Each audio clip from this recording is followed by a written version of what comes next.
আসসালামু আলাইকুম। আমি মাইলস্টোন কলেজ থেকে ঢাকা বিশ্ববিদ্যালয়ের এই ইউনিটে 1232তম অধিকার করেছি। তো আজকে আমি আমার অ্যাডমিশন জার্নিটা শেয়ার করব। অ্যাডমিশনের জার্নিটা যদি শেয়ার করতে হয়, আমি এসএসসি থেকে বললে এসএসসিতে আমি তেমন পড়ালেখা করিনি, আমার জিপিএ ছিল 4.5। কিন্তু পরবর্তীতে যখন এইচএসসিতে উঠি তখন আমার মধ্যে একটা জেদ কাজ করতো যে না, এবার ভালো কিছু করতে হবে। তো সবচেয়ে বড় ইম্পর্ট্যান্ট কথা হচ্ছে আমি প্রত্যেকটা পরীক্ষাকে সিরিয়াসলি নিতাম। প্রত্যেকটা পরীক্ষা, কলেজের পরীক্ষা হোক, কোচিংয়ের পরীক্ষা হোক, কলেজের পরীক্ষাগুলোকেই প্রচুর সিরিয়াসলি নিতাম।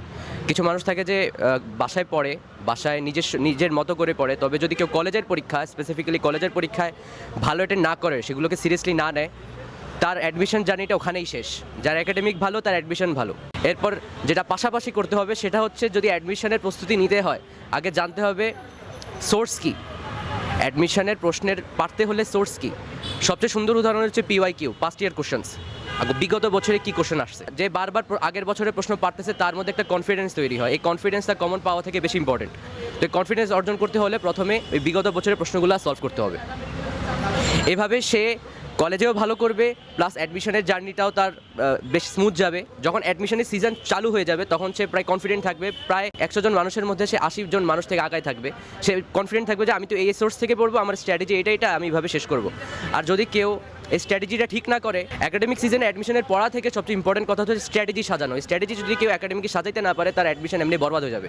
বেশিরভাগ মানুষ যারা চান্স পায় না, ওদের একটা কমন কথা যে ওরা স্ট্র্যাটেজি বানায় নাই কোনো, যে ওরা এটা করবে, অ্যাডমিশন এইচএসসির পরে কী করবে, কী পড়বে, সে মেডিকেল লাইনে যাবে না ভার্সিটি লাইনে যাবে না ইঞ্জিনিয়ারিং লাইনে যাবে। বেশিরভাগের মাথায় ঘুরে যে একসাথে 3টা করতে যাব, তারপরে আবার সিদ্ধান্তহীনতায় ভুগে পরে বুঝতে পারে যে তাদের মধ্যে সীমাবদ্ধতা আছে, তো একসাথে 3টা করতেও পারে না, একটাতে চান্সও পায় না।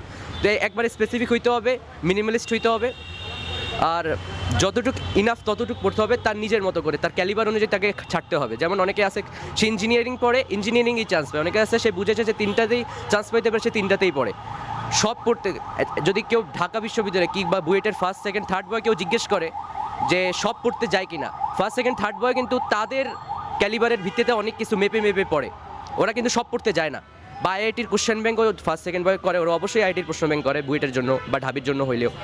তো ওরা কিন্তু আইআইটির সব, অনেকেই এটাকেও অনেক কাটছিড় করে পড়ে যে কোনটা পড়লে আমার জন্য ভালো হয়। তো নিজের আগে ক্যালিবার বুঝতে হবে, যেটা একাডেমিকে ভালো বোঝা যায়।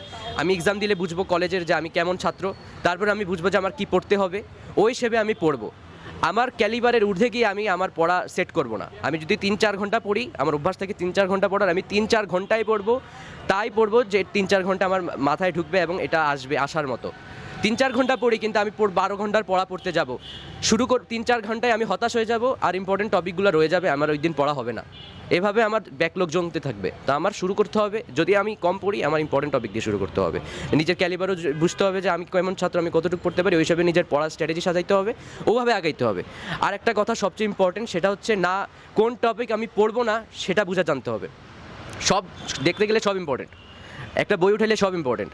অনেক যদি বলে এই ইউনিটের জন্য, অনেকে বলবে জিকেও ইম্পর্টেন্ট, জিকেও পড়ে, যেহেতু জিকে থেকে কিছু মানে ওই যে কোশ্চেন আছে ফিজিক্সে যে অমুক বিজ্ঞানী কত সালে নোবেল পুরস্কার পাইছে, তো এগুলো করেও কিন্তু অনেকে প্রিপারেশন নেয়। আমি কি এটা দিয়ে শুরু করবো না, আমি আমার ক্যালিবার বুঝতে হবে আগে। ক্যালিবার বুঝবো যে আমি যেহেতু অ্যাভারেজ ছাত্র, আমাকে অ্যাভারেজ পড়া পড়তে হবে।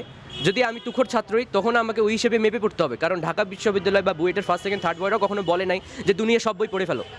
তোমাকে প্রায়োরিটাইজ করা শিখতে হবে, যে প্রায়োরিটি সেট করতে পারে না সে কোনোদিন চান্স পায় না, এতটুকু।